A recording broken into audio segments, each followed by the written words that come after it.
The alarm bells rang through every hallway of the Galactic Council building on Nexus Prime. Ambassador Hyun-woo ran down the long corridor, his blue skin pale with fear. His hands shook as he carried the datapad that held the worst news in galactic history. The great meeting hall was full of panic. Representatives from hundreds of worlds sat in their floating chairs, all talking at once.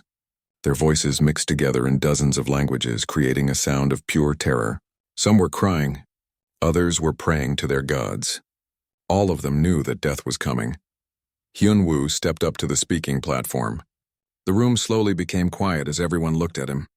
He had been the council's military advisor for 20 years. He had never looked this scared before. "My fellow representatives," he began, his voice shaking. "I bring news from the Outer Rim colonies. The enemy we call the Ravagers have broken through our defenses. 17 star systems have fallen in the past week." A wave of gasps filled the room. Counselor Dayun, whose crystal body glowed with fear, spoke first. "How many survivors?" "None," Hyun-woo replied. "The Ravagers do not take prisoners. They do not ask for surrender. They consume everything. Every planet. Every ship. Every living being." The holographic display above the platform showed the terrible truth. Red dots marked the destroyed worlds. Black ships moved across the star map like a disease, spreading from system to system. Behind them, nothing remained but empty space where whole civilizations once lived. Elder Taeho, the oldest being in the council, sent his thoughts directly into everyone's minds. His mental voice was heavy with sadness. "Our combined fleets cannot stop them. They adapt to our weapons too quickly. They learn from every battle and become stronger." "What about the defense grid?" asked Representative Sung Min from the agricultural world of Kepler 438b. "We have spent centuries building those stations." "Destroyed," Hyun-woo answered. "The Ravagers absorbed the energy from our weapons and used it to power their own systems. Our strongest shields lasted only minutes against their attacks." The room fell silent. For 300 years, the Galactic Council had kept peace among the stars. Wars were rare and small. Most conflicts were solved by talking, not fighting. The Council's military was designed to stop small rebellions and pirates, not face an enemy that wanted to destroy all life. "How long do we have?" whispered Ji-hai, the head of Galactic Intelligence. Her green skin had turned almost white. "At their current speed, they will reach the core worlds in 6 months," Hyun-woo replied. "Nexus Prime will fall within 8 months. Many representatives began to cry. Others started making plans to flee to the furthest edges of the galaxy. Some called their home worlds to say goodbye to their families. But Elder Taeho was thinking. His ancient mind worked through possibilities that others could not imagine. Finally, he spoke again, his mental voice careful and uncertain. "There is one option, a dangerous one. A species we decided never to contact because they were too violent for our peaceful galaxy." The room became quiet again. Everyone knew what he meant. There were stories whispered in dark corners about a world called Earth, a planet where the dominant species fought wars that could destroy continents, where they built weapons powerful enough to crack moons, where they killed their own kind over resources that most civilizations shared freely. "The humans," said Ji-hai quietly. "We have been watching them for 400 years. They are quarantined in their home system because they are too dangerous." "Dangerous how?" asked Counselor Da-un. Ji-hai activated her datapad and shared images with the room. The representatives watched in horror as human history played out before them. Cities burning, massive explosions that could be seen from space, weapons that turned entire regions into poisoned wastelands. "They fight each other constantly," Ji-hai explained. "In the past century alone, they have had 2 global wars that killed hundreds of millions. They have weapons that could destroy their entire planet, and they have come close to using them many times. They also survive in environments that would kill most of us," added Hyun-woo. "Their world is what we classify as a death planet. Extreme weather, dangerous animals, toxic plants, and deadly diseases. But somehow they thrive there. They adapt quickly to new situations," Ji-hai continued. "When faced with problems, they do not give up. They find new solutions, often violent ones. They turn everything into a weapon. Their scientists study war as much as they study medicine." Representative Sung Min looked confused. "But if they are so violent, how could they help us? Would they not just make things worse?" Elder Taeho's mental voice carried a strange hope. "Perhaps what we have always feared about them is exactly what we need now. We have tried to fight the Ravagers with honor and dignity. We have failed. Maybe it is time to fight them the human way. Which is? Asked Da-un, without honor. Without rules. Without mercy, Hyun-woo answered. Humans do not fight to prove they are brave or noble. They fight to win. They use any method that works. They turn their enemies' strengths against them. They attack when and where they are not expected. The room was quiet for a long time. The idea of asking the most violent species in the galaxy for help seemed crazy. But as they watched the red dots spread across the star map, showing more worlds falling to the Ravagers, they realized they had no other choice. What if they refuse to help? Asked Sung-min. What if they decide we are also their enemies? Added Da-eun. Ji-hee looked at the data she had collected over centuries of watching Earth. Based on our observations, humans have a strange quality. They protect weaker beings even when it costs them greatly. They have stories and legends about heroes who sacrifice themselves to save others. If we can convince them that we need protection, they might help. And if we cannot convince them? Asked Sung-min. Hyun-woo looked at the display showing the approaching Ravager fleet. Then we die anyway. But at least we will have tried everything. Elder Taeho made the decision for all of them. Prepare a transmission to the Sol system. Use their primitive radio technology so they can understand us. Tell them that the galaxy needs their help. What should we offer them in return? Asked Da-eun. Knowledge, technology, a place in the galactic community, Hyun-woo replied. But most importantly, we offer them the chance to do what they seem to do best. Which is? Fight a war they can actually win, he said grimly. As the emergency session ended, representatives hurried to contact their homeworlds with the news. Some would try to evacuate their people, others would prepare for the end. But all of them would wait to see if the most feared species in the galaxy would answer their desperate call for help. The transmission was sent within hours. A simple message in basic mathematics and broken English, aimed at a small blue planet on the edge of the galaxy, a planet whose people had no idea that they were about to become either the galaxy's salvation or its final destroyer. Captain Min-ho was drinking his morning coffee on the Earth Defense Station Sol's Pride when the universe changed forever. He was reading reports about asteroid mining operations when every alarm in the facility started screaming at once. Captain! Lieutenant So-young ran into his office, her face pale with excitement and fear. We're receiving a transmission from outside the solar system. It's not from any of our ships or stations. Min-ho set down his coffee cup and followed her to the communication center. The main screen showed wave patterns unlike anything they had seen before. The signal was strong and clearly artificial, but it used frequencies that human technology rarely touched. How long have we been receiving this? Min-ho asked. 17 minutes, replied technician Dongmin. The signal is repeating every 3 minutes. It contains mathematical sequences, basic physics formulas, and what sounds like attempts at human language. The speakers crackled to life with a strange voice speaking broken English. Greetings, humans of Earth. We are representatives of Galactic Council. We have great need for assistance. Danger approaches all living beings. The communication center fell silent. For decades, humanity had wondered if they were alone in the universe. Science fiction movies and books had imagined first contact in many ways, but none had prepared them for this moment. Is this real? Whispered So-young. Run every test we have, Min-ho ordered. Check for hoaxes, enemy transmissions, anything that might explain this. And get Admiral Wanbin on the emergency channel immediately. Within 2 hours, the Sol's Pride was buzzing with activity. Admiral Wanbin had arrived by shuttle along with Dr. Yoonji, Earth's best linguist and diplomat, and General Kyung-soo, the head of military intelligence. Together, they worked to decode the full message. The aliens, whoever they were, seemed desperate. They spoke of a great enemy called the Ravagers that was destroying worlds across the galaxy. They provided mathematical proof of their technology and showed images of star systems being consumed by dark ships. They're asking for military assistance, General Kyung-soo said, studying the decoded message. They specifically mentioned that they need help fighting a war. Why us? Asked Dr. Yoon-ji. If there's a whole galaxy of advanced civilizations, why contact a species that hasn't even left its own solar system? The answer came in the next transmission. The aliens explained that they had been watching humanity for centuries. They had classified Earth as too dangerous to contact because of human violence and warfare, but now they needed exactly those qualities to fight an enemy their peaceful civilizations could not defeat. They're afraid of us, Minho realized.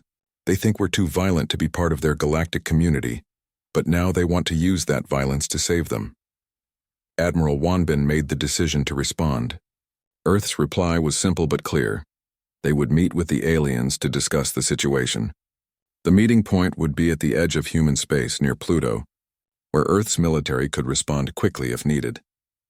3 days later, Captain Minho commanded the newly built starship Incheon Wanderer toward the meeting coordinates. The ship was humanity's most advanced vessel, equipped with nuclear weapons, kinetic bombardment systems, and enough firepower to destroy a small moon. Dr. Yunji and General Kyung-soo accompanied him, along with a full crew of Earth's best soldiers and scientists. When they arrived at the meeting point, they found a ship waiting for them that looked like nothing humans had ever built. It was smooth and curved, with surfaces that seemed to shift color in the starlight. Beautiful patterns of light moved across its hull like living art. "It's gorgeous," breathed Navigator Hae-won.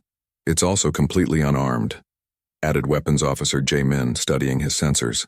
"No visible weapons, no heavy armor, no military equipment at all." A communication request came from the alien ship.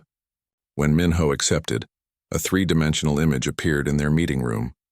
The figure was humanoid, but clearly not human. His skin was blue, his eyes were larger than human eyes, and he moved with a grace that seemed almost liquid. "I am Ambassador Hyun-woo of the Alterian Republic," the alien said. His English was much better than in the radio transmissions. "I represent the Galactic Council in this first contact with humanity." "I'm Captain Minho of Earth Defense Command," Minho replied. "We received your message about needing help with a military threat." Hyun-woo nodded, but his expression showed shock as he looked around the human ship. "Your vessel, it is armed with thermonuclear devices and mass driver weapons? What kind of species builds warships as their first interstellar craft?" The humans looked at each other in confusion. Everyone?" Minho replied. "How else would you protect yourself in space? Most civilizations build exploration and science vessels first," Hyun-woo explained. "Weapons come later, if at all. Many species in the Council have never built a true warship." General Kyung-soo leaned forward. "Then how do you defend yourselves?" We did not think we needed to defend ourselves from anything," Hyun-woo admitted. "The galaxy has been at peace for over 3 centuries. Minor disputes are settled through discussion and compromise. Until now," Dr. Yunji observed. "Until now," Hyun-woo agreed sadly. The alien ambassador began showing them images and data about the Ravagers. The enemy ships were massive, dark, and covered with organic-looking armor. They absorbed energy weapons and adapted to new tactics within hours. Entire fleets of the Council's best ships had been destroyed without slowing them down. "They consume everything," Hyun-woo explained. "Planets, asteroids, gas clouds, even stars if given enough time. They turn everything into more of themselves. We believe they have destroyed thousands of civilizations." "What have you tried to stop them?" asked General Kyung-soo. "Direct fleet engagements, energy bombardments, attempts at communication and negotiation," Hyun-woo listed. "Nothing works. They do not respond to any form of contact except violence, and they are better at violence than we are." Dr. Yunji studied the tactical data. "You've been fighting them like a traditional military conflict. Fleet against fleet, weapon against weapon, trying to match their technology. Is there another way?" Hyun-woo asked. The humans exchanged looks that made the alien ambassador nervous. There was something in their expressions that he had never seen in any galactic species. A cold, calculating look that spoke of minds trained for war. "Oh, there are many other ways," General Kyung-soo said quietly. "You've been trying to fight them with honor and rules. Humans don't fight that way." "We fight to win. What does that mean?" Hyun-woo asked. Captain Minho answered. "It means we don't care about fighting fair. We care about protecting innocent people. If that means using tactics that you would consider dishonorable or cruel, we'll use them. Can you give me an example?" Dr. Yunji pulled up human military history on her datapad. "In our last global war, when facing an enemy that seemed unbeatable, we developed weapons that could destroy entire cities with single bombs. When conventional tactics failed, we invented new forms of warfare. We turned everything into a weapon: weather, disease, psychology, even our enemy's own strengths." Hyun-woo stared at the images of destroyed human cities and the massive explosions that had ended Earth's last world war. "You would use such weapons against the Ravagers?" "If necessary," Minho replied. "But first we would study them. Learn their weaknesses. Find ways to turn their own advantages against them. Humans are very good at adapting to new enemies.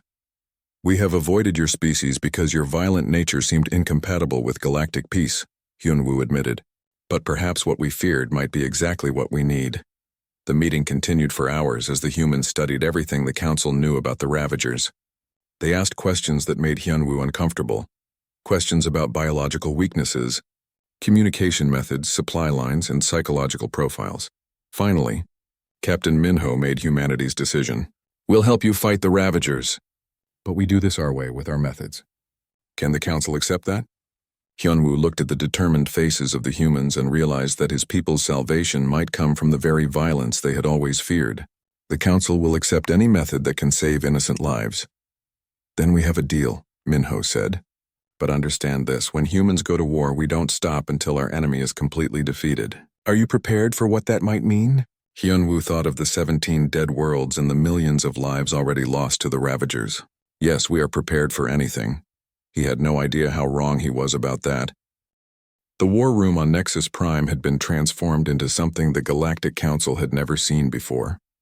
Human military advisors worked alongside alien scientists, their computers and displays showing battle plans that would have been considered impossible just weeks ago. Strategic Analyst. Haewon stood before a mixed audience of human officers and council representatives. Behind her, holographic displays showed the galaxy with red markers indicating Ravager positions and blue lines showing their predicted movements. Your previous tactics have failed because you've been trying to fight the Ravagers on their terms, Haewon began. You're matching technology against technology, fleet against fleet. That's not how humans fight wars. Counselor Daeun's crystal body flickered with confusion. How else can a war be fought? By changing the rules, replied General Kyung-soo. By making the enemy fight in ways they're not prepared for. By attacking their weaknesses instead of challenging their strengths. The holographic display changed to show detailed analysis of Ravager ships and tactics. Human technicians had spent weeks studying every piece of data the Council could provide. The Ravagers are excellent at adapting to energy weapons, explained Engineer Subin, but they've never faced kinetic weapons at relativistic speeds. They can absorb the energy from your plasma cannons, but they can't absorb the physical impact of a planet-sized rock moving at half the speed of light. Elder Taeho's mental voice carried worry and fascination. You would weaponize asteroids?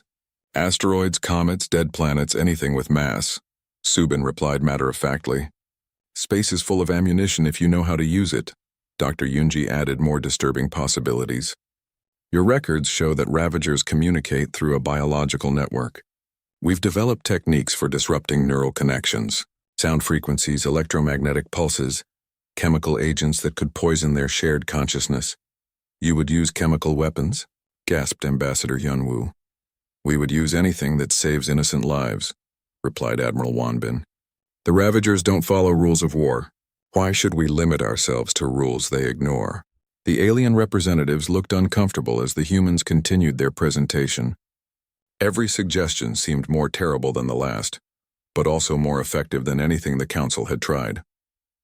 Commander Jae-min presented psychological warfare options. Ravagers adapt to tactics they understand, but they've never faced opponents who use deception and misdirection. We can make them think we're doing one thing while actually doing something completely different. How? Asked Ji-hai. Fake fleet movements, false communications, dummy installations that look important but are actually traps, Jae-min explained. We make them waste their time and resources attacking things that don't matter while we prepare our real attacks. The most shocking proposal came from biologist Se Rum. She had studied the Ravager consumption patterns and found something the Council had missed. They absorb matter and energy to grow stronger, but they don't analyze what they're absorbing very carefully, she explained. We can contaminate dead worlds with materials that will poison them from the inside. Turn their greatest strength into a fatal weakness, or you would poison entire planets? Taeyoon asked in horror. Empty planets that are already scheduled for destruction, Seiram corrected. We evacuate all life, then make the planets toxic to Ravager biology. When they consume those worlds, they die. That seems cruel, whispered Counselor Minseo. Captain Minho looked at her with steady eyes. War is cruel. The choice isn't between cruel and kind. The choice is between cruel and extinct. The presentation continued with more human military innovations. Stellar engineering to create gravitational weapons, biological warfare designed specifically for hive mind species, tactics that had never been tried because no peaceful civilization would consider them. "I have a question," said Elder Tejo. "These methods you describe, have humans used them before?" The room fell silent. The human officers exchanged glances before Admiral Wanbin answered. "Yes. We've used all of these methods and worse against our own species. That's how we learned they work." The admission hung in the air like a physical weight. The council representatives finally understood what they had asked for help from a species that had spent millennia perfecting the art of total warfare. "But we've also learned something else," added Dr. Yunji. "We know when to stop. We know the difference between necessary violence and meaningless cruelty. We fight wars to end them, not to enjoy them." Over the following weeks, human engineers worked with council scientists to modify existing ships and build new weapons. The results horrified and amazed the galactic community. The elegant council warships were retrofitted with crude but effective human weapons, kinetic accelerators that could launch projectiles at tremendous speeds, nuclear warheads that could crack moons, biological weapon systems that targeted specific alien biologies.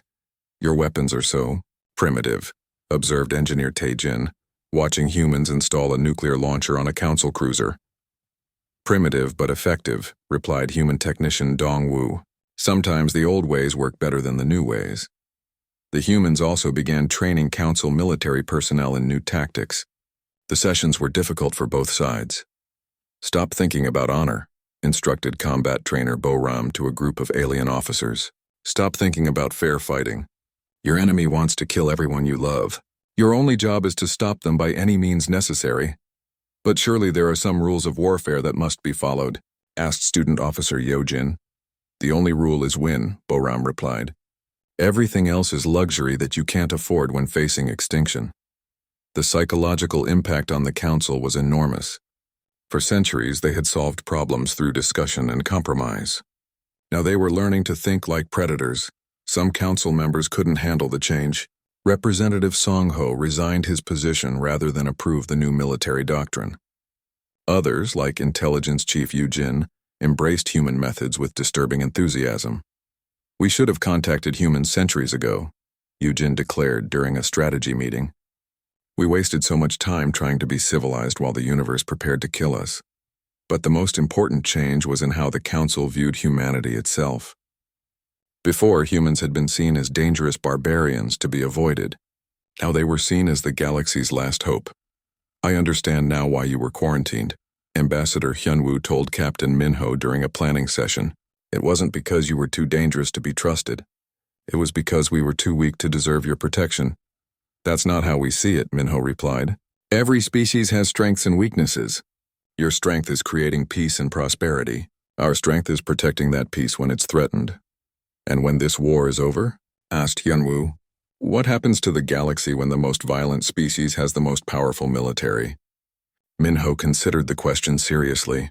"The same thing that happens on Earth when the strong protect the weak. We go home, take off our uniforms, and become farmers, teachers, artists, and parents again. Violence isn't what we are. It's just what we're good at when we need to be." The final piece of preparation was the hardest, choosing which battles to fight. Human strategists identified key Ravager positions where their new tactics would be most effective. "We can't save every world," Admiral Wanbin explained to the council leaders, "but we can make the Ravagers pay such a high price for each victory that they'll eventually decide the cost is too great." "You're asking us to sacrifice some worlds to save others," Elder Tejo observed. "We're asking you to make the hard choices that war demands," Wanbin replied. "We can be the monsters so you don't have to be. But someone has to make the decisions that monsters need to follow." As the preparations neared completion, both humans and aliens knew that everything was about to change. The galaxy had lived in peace for centuries, but peace had made them vulnerable. Now they would learn what humans had always known. Sometimes you had to fight for peace, and sometimes you had to become dangerous to protect the innocent. The first battle was only days away. Soon the Ravagers would learn what happened when they threatened a species that had been born in warfare and forged by violence. They were about to discover why humanity had been feared across the galaxy, and they were about to understand why that Fear had been completely justified. The mining world of Kepler 442b looked peaceful from space. Its brown surface was dotted with extraction facilities and transport hubs that had been busy just days before. Now it was empty of all life, but not empty of purpose. Commander Jamin watched from the bridge of the destroyer Busan's Fury as Ravager ships approached the planet. The dark vessels moved with confidence, expecting another easy meal. Their organic armor pulsed with absorbed energy from previous conquests. "Signal from the Council fleet," reported Communications Officer In-Su. "They're asking if we need assistance." "Tell them to stay at minimum safe distance," Jamin replied. "This is going to be loud." The Ravager ships began their standard consumption pattern. Smaller vessels landed on the planet's surface, while the larger ships positioned themselves in orbit. Energy beams struck the mining facilities, beginning the process of breaking down matter for absorption. "They're taking the bait," observed Weapons Officer Yujin. "Sensor readings show they're consuming the prepared materials." Jamin waited. Human military doctrine emphasized patience and timing. The Ravagers needed to commit fully to the planet before the trap could be sprung. "Sir," called Scanner Technician Hai-Wan, "Ravager biosignatures are showing integration patterns. They're fully connected to the planetary consumption network." "How long until they detect the modifications?" asked Jamin. "Their analysis shows they need at least 20 minutes to identify artificial compounds," replied Engineering Officer Dong-hyun.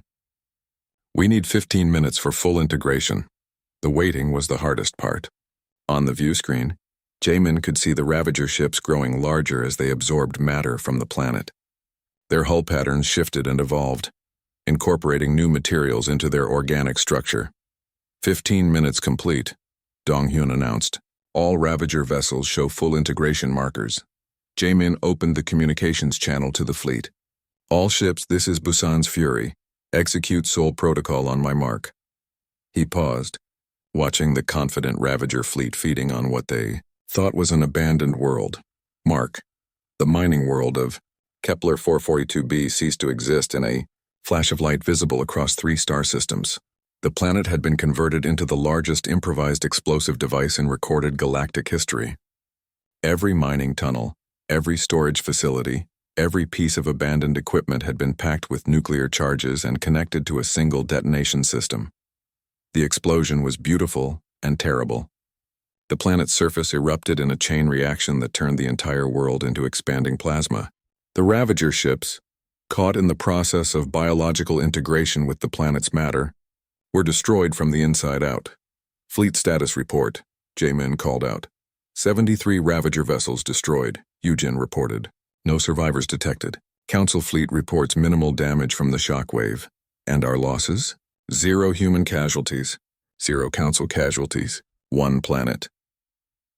The Council observers watched in stunned silence as the expanding debris field that had been Kepler 442b slowly cooled from white-hot plasma to orange, then red, then darkness.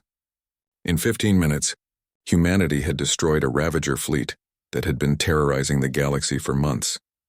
"They didn't even fight back," whispered Council Admiral Hyun-Soo over the communication channel. "They just died." "They couldn't fight back," Jamin explained. "Once they started consuming the planet, they were committed to the process. Ravager biology doesn't allow them to disconnect from a food source until consumption is complete." "But you destroyed an entire world," said Hyun-Soo. "A dead world that was going to be destroyed anyway," Jamin corrected. "We just changed who got to use it last." The victory at Kepler 442b sent shockwaves through both the galactic community and the Ravager collective consciousness. For the first time in their species' history, the Ravagers had encountered an enemy that fought without rules or predictable patterns. The second engagement came 2 weeks later at Tau. SETI Captain In-Soo commanded, a small human squadron that faced a much larger Ravager force. The aliens had learned from their previous defeat and approached more carefully. "They're scanning for explosive devices," reported Sensor Officer Min Jung. "They've adapted their consumption protocols to detect artificial compounds." "Good," In-Soo replied. "That means they're afraid. Fear makes enemies predictable." Instead of trapped planets, the humans had prepared a different surprise. The Tau Ceti system's asteroid belt had been carefully modified over several weeks. Thousands of space rocks had been fitted with small ion drives and guidance systems, Ravager fleet has entered the engagement zone, called Tactical Officer Sang-woo. They're maintaining defensive formation. Activate the belt, Insu ordered. What followed was unlike any space battle in galactic history. The asteroids began moving, slowly at first, then faster as their ion drives accumulated velocity. The Ravager ships found themselves facing not a fleet of warships, but an entire asteroid belt turned into ammunition. They're trying to destroy the asteroids with energy weapons, Sang-woo reported. But there are too many targets. The beauty of the human plan was its simplicity. Each asteroid was basically a large rock with a small engine. Even if the Ravagers destroyed 90% of them, the remaining 10% would still impact their ships with devastating effect. First, impacts in 30 seconds, announced Navigation Officer Bo Young. The Ravager ships attempted to adapt their tactics, but they had never faced an enemy that used celestial mechanics as a weapon. Their hive mind struggled to process the concept of turning an entire star system into a battleground. Multiple impacts on Ravager vessels, Sang-woo called out. Their organic armor can absorb energy, but it can't absorb kinetic force from planet-sized rocks moving at interplanetary speeds. Estimated enemy losses? Asked Insu. 47 ships confirmed destroyed. Multiple others showing critical damage. They're attempting to retreat. Let them go, Insu ordered. The ones that survive will report back to the hive mind. Fear spreads faster than victory. On the intelligence ship Gangnam Observer, communications specialist Yu Jin monitored Ravager transmissions. What she heard was unprecedented in their recorded behavior. They're confused, she reported to Admiral Wanbin. The hive mind is receiving reports that don't match any of their previous experiences. They're using words in their language that translate to impossible and unpredictable. What's their response? Asked Wanbin. They're developing new protocols for engaging human forces. But every protocol assumes that humans will follow some kind of logical military doctrine. They can't comprehend opponents who change the fundamental rules of combat. The psychological impact was exactly what human strategists had hoped for. The Ravagers had conquered thousands of worlds by adapting to enemy tactics, but they couldn't adapt to enemies who refused to use consistent tactics. The third engagement demonstrated the most disturbing aspect of human warfare. Dr. Seiram's biological weapons were deployed at the Vega system, where a Ravager hive cluster was consuming a gas giant. The humans didn't attack the Ravager ships directly. Instead, they introduced modified bacteria into the gas giant's atmosphere. The bacteria looked like normal space microorganisms, but carried genetic modifications designed specifically to interfere with Ravager biological systems. The beauty of this approach, Seiram explained to her horrified council observers, is that the Ravagers will consume the bacteria along with everything else. But instead of gaining strength, they'll be poisoning themselves from the inside. How long until the biological agents take effect? Asked Medical Officer Tae Young. 6 hours for the first symptoms, 12 hours for complete system failure. The affected ships will die slowly and send distress signals that will warn other Ravagers about the danger. You're using their own communication system to spread fear, observed Council Representative Dayun. Exactly, Seiram replied. Fear is a weapon that multiplies itself. The Battle of Vega lasted 3 days, not because of military action, but because it took that long for the Ravager ships to die. The human fleet watched from a safe distance as the alien vessels slowly lost power and drifted dead in space. No energy signatures from Ravager vessels, reported Scanner Officer Minho. All ships appear to be biologically inactive. Confirmed kills? Asked Fleet Commander Chang Min. 112 Ravager ships. Estimated crew deaths in the millions. The council observers struggled to understand what they had witnessed. You killed them with bacteria, said Representative Sung Jin.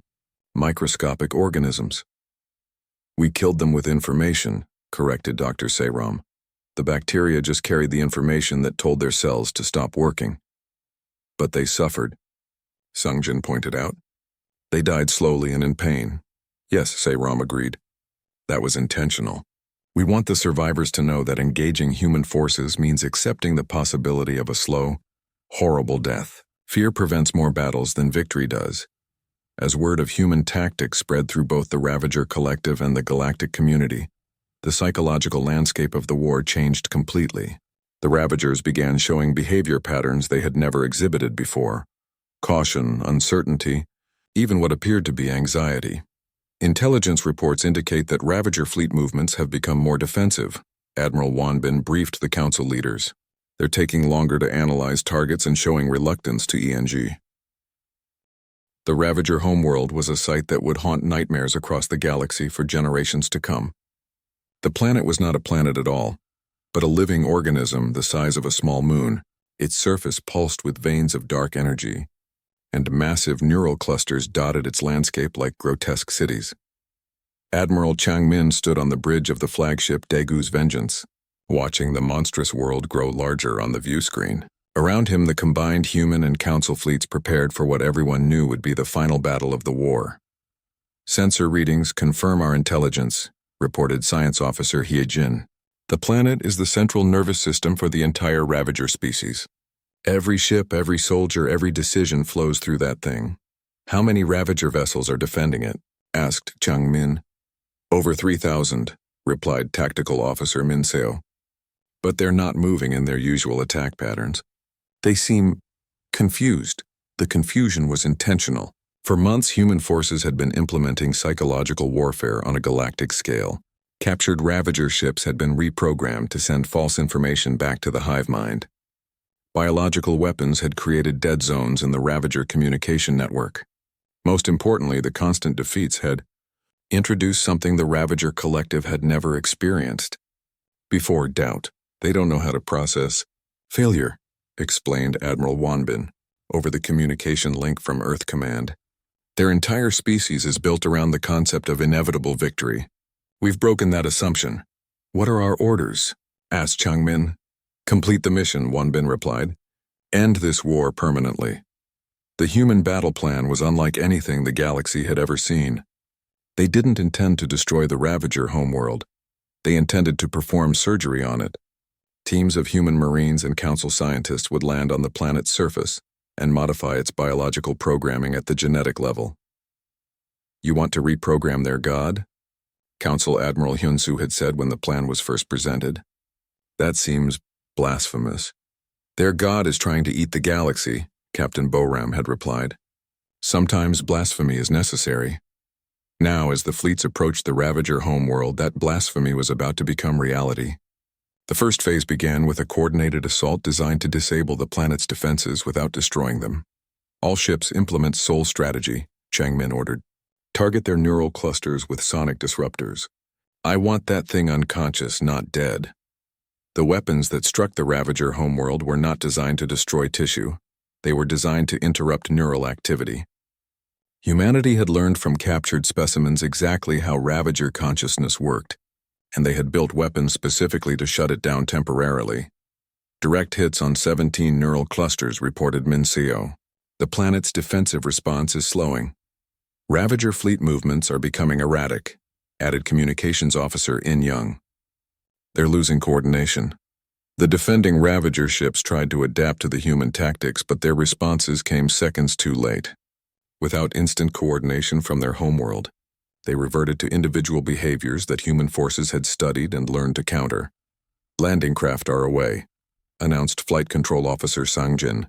"Marine Captain Boram is leading the primary assault team." On the planet's surface, Captain Boram led a mixed force of human Marines and Council scientists through a landscape that defied description. The ground beneath their feet was warm and soft, pulsing with alien circulation systems. Structures that might have been buildings grew from the surface like massive organs. "Bioscanners are reading neural activity everywhere," reported Dr. Seiram, the mission's lead biologist. "The entire planet is essentially one giant brain." "Where's the central processing unit?" asked Boram. "Follow the largest neural pathways," replied Council Scientist Yo Jin. "They should lead to the core consciousness." The journey to the planet's center took 6 hours of fighting through biological defense systems that tried to digest the intruders. Human weapons proved effective against the living walls and organic barriers, but the psychological impact of walking through a conscious planet tested everyone's resolve.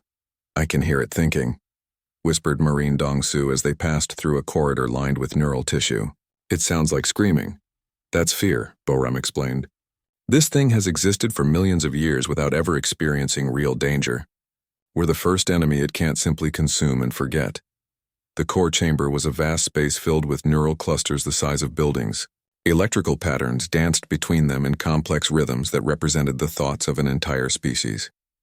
At the center, a massive organic structure pulsed with dark energy, the brain that controlled billions of Ravager creatures across the galaxy. Beginning the modification process, Dr. Se-Ram announced as her team unpacked their biological engineering equipment. We need to maintain the planet's consciousness while we reprogram its fundamental directives. How long? Asked Boram, watching for defensive reactions. 4 hours minimum, Se-Ram replied. We're essentially performing brain surgery on a planet. This has never been attempted before. While the surface team worked, the space battle continued above them. Human and Council ships fought a holding action against the increasingly desperate Ravager fleet. But something strange was happening. The enemy ships were fighting differently. They're not adapting anymore, reported Admiral Changmin to the fleet commanders. They're repeating the same failed tactics over and over. The homeworld consciousness is focused on survival, explained Intelligence Officer Yu Jin. It's not processing tactical information properly. The individual ships are losing their guidance. Press the advantage, Changmin ordered. All ships full assault. The final space battle was less a fight than an execution. Ravager ships that had once seemed unstoppable now drifted aimlessly, their crews unable to coordinate responses to human tactics. One by one, they were disabled or destroyed by weapons that had been specifically designed to counter their biological advantages. On the planet's surface, Dr. Se-Ram made the final genetic modifications to the Ravager homeworld's consciousness.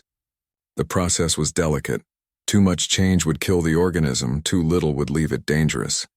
Modification complete, she announced.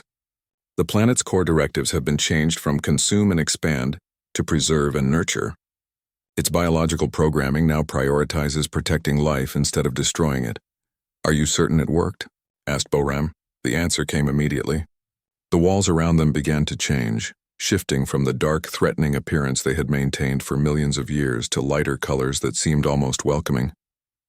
The neural activity that had sounded like screaming became something that could almost be called singing. It's working, Se-Ram confirmed. The planet is trying to make us comfortable. Its defensive systems are shutting down, and its communication systems are sending new orders to every Ravager ship in the galaxy. Above the planet, the space battle ended as suddenly as it had begun. Ravager ships stopped fighting and began transmitting surrender signals. Their crews, receiving new instructions from their reprogrammed homeworld, offered to help repair the damage they had caused. Admiral Changmin to all fleet commanders came the announcement over the communication systems. The war is over. The Ravager threat has been domesticated. The transformation was remarkable to observe. Within days, former Ravager ships began working to restore damaged worlds. Their consumption technology, once used to destroy planets, was now being used to clean up space debris and terraform dead worlds into gardens. They're actually good at this, observed Council Engineer Taijin as he watched a Ravager vessel carefully rebuilding a space station it had destroyed months earlier. They have the technology to reshape matter at the molecular level. They always had that ability, Dr. Yunji pointed out. We just convinced them to use it constructively instead of destructively. The political implications of humanity's victory were enormous. The Galactic Council, which had feared humans as too violent to join galactic civilization, now found itself dependent on human military protection. Emergency sessions were held to address the new balance of power.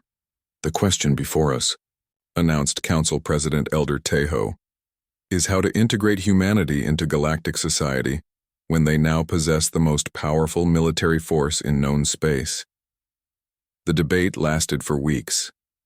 Some council members worried that humans would become galactic conquerors, using their military advantage to dominate other species.